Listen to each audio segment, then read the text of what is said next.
Halo teman-teman semua, kita udah masuk part 3 dari pembahasan, belajar tentang perubahan sertifikat analog atau manual ke sertifikat elektronik. Nah, di sini kita sudah masuk di konsep bentuk dan isi sertifikat. Yang belum nonton part 1, part 2-nya silahkan ditonton dulu ya biar pembahasannya nyambung dan mudah dimengerti.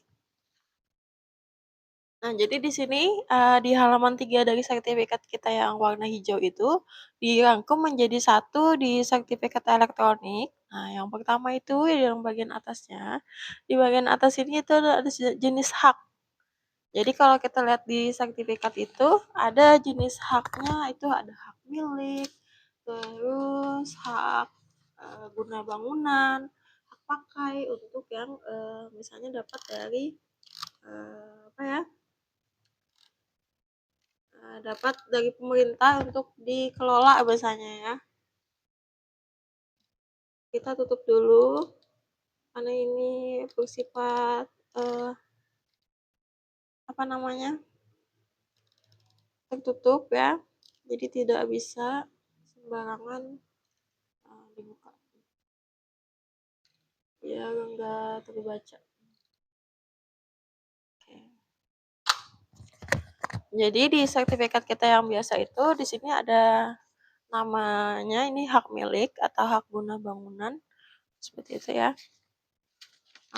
Ini juga fotokopian ya.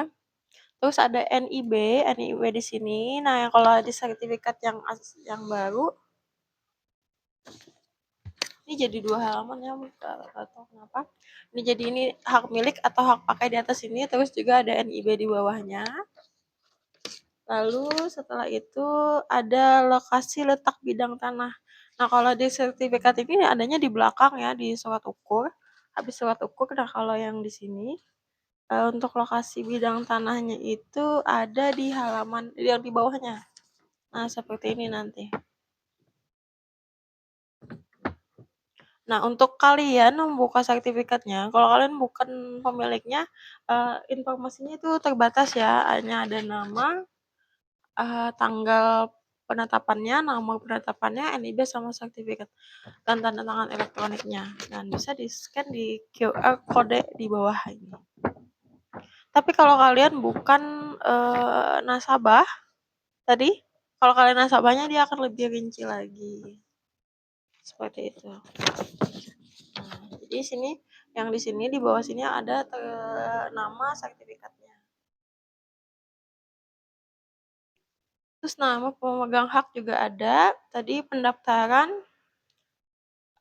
hash kode, penertiban, kewajiban atau batasan. Nah, kalau misalnya kalian punya hak tanggungan atau dibebankan, misalnya kalau pinjam di bank misalnya ya, menggunakan sertifikat itu nanti di catatan di bawah ini akan muncul tulisannya,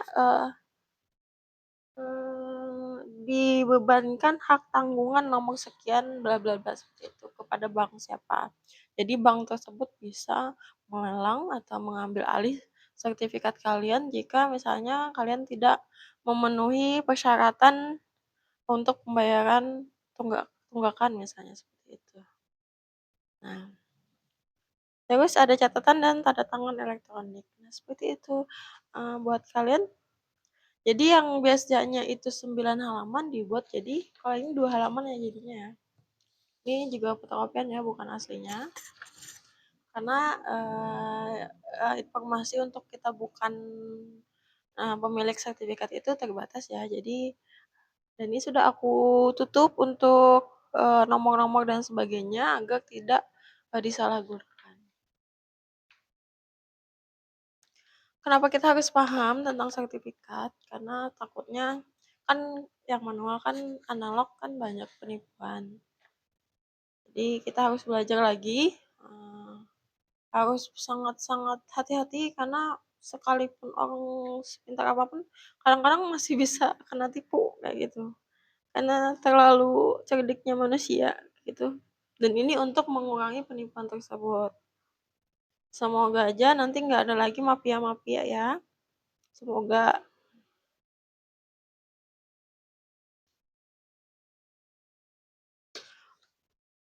Ini sudah saya jelaskan tadi sedetailnya.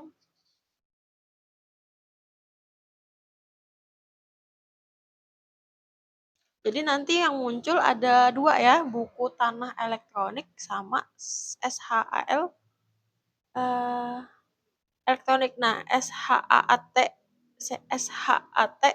elektronik ini yang disimpan oleh nasabah, terus yang dari BPN-nya ini namanya buku tanah elektronik yang akan disimpan di, pemerintahan. Nah, seperti itu. Juga ada simpanannya juga, tapi kalau kita misalnya kehilangan, kebanjiran, kebakaran, itu nanti bisa, pihak, BPN itu mencetak ulang dengan QR code-nya. Kalau misalnya, pemilik sertifikatnya meninggal, itu harus melengkapi surat keterangan ahli waris biar nanti bisa dibalik nama ke, ahli waris ya. Dan dicetak ulang atas nama ahli waris. Jadi nanti yang bisa membuka ini yang ada tertera namanya di surat keterangan ahli waris. Jadi namanya misalnya orang tuanya misalnya BB ya gitu ya. Terus anak-anaknya sama istrinya misalnya CA, DA, TA, NB, RO misalnya ada beberapa anak misalnya dan istrinya mau diturun wariskan, nama tersebut nanti muncul di sertifikatnya. Itu kalau turun waris. Dan kita juga sebenarnya bisa request misalnya kecuali kalau misalnya kalian, pinjam di bank KPR itu nggak bisa ya, itu biasanya sesuai nama, yang mohon.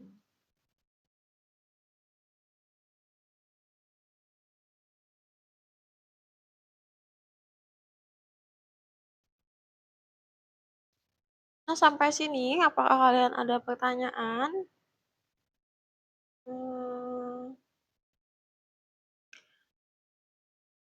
nah ini setelah ini kita akan bahas part 4-nya tentang peralihan hak atas tanah secara elektronik. Jadi kalau kalian misalnya seperti aku tadi, mau turun waris atau penjualan gitu ya, nanti kita bahas di part 4 ya. Oke, next, istirahat dulu, ditunggu video selanjutnya di part 4.